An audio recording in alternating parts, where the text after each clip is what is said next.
দেখেন এই বাউলের বাচ্চা আবুল সরকার কি বলে, আল্লাহর কথার কোনো গোয়া মাথা আমি কিছু পাই না। মাথা কোনটা গোয়া কোনটা এটা আমি পাই না। কেন পাই না? এই যে একটা কথা বলছে, আওয়ালুমা খালাকুল্লাহে ইশক।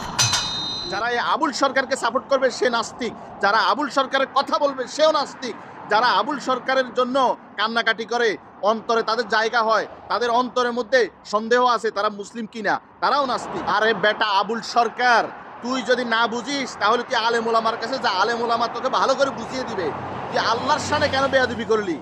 হ্যাঁ, ভারতের মধ্যে গরু একটা হালাল পশু, সব ধর্মের মানুষেরা গরুর গোস্ত খায়, সেখানে গরুর গোস্ত খাওয়ার অপরাধে যদি সেখানে মুসলিমদেরকে গণপিটুনি দিয়ে যদি তাকে না করা হয়, তাহলে এই আবুল সরকারকে একই অবস্থায় শায়েস্তা করা উপযুক্ত হয়ে গেছে।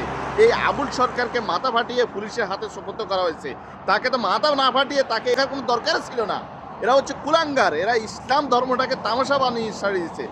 যদি খেয়াল করেন এই আবুল সরকার এত বড় কথার সাহস কোথায় থেকে পায়, ওর ব্যানারের পিছনে কি লেখা আছে, কোন দলীয় নেতা তাদেরকে সাপোর্ট করে, আবার চিন্তা করেন আপনারা। এরা রাজনৈতিক ছত্রছায়ার থাকার কারণে এরা এই ধরনের উল্টাপাল্টা কথা বলে, মুসলমানদেরকে নিয়ে ইসলামের বিরুদ্ধে এবং আল্লাহ তাআলাকে, আল্লাহর শানে তারা বেয়াদবি করে।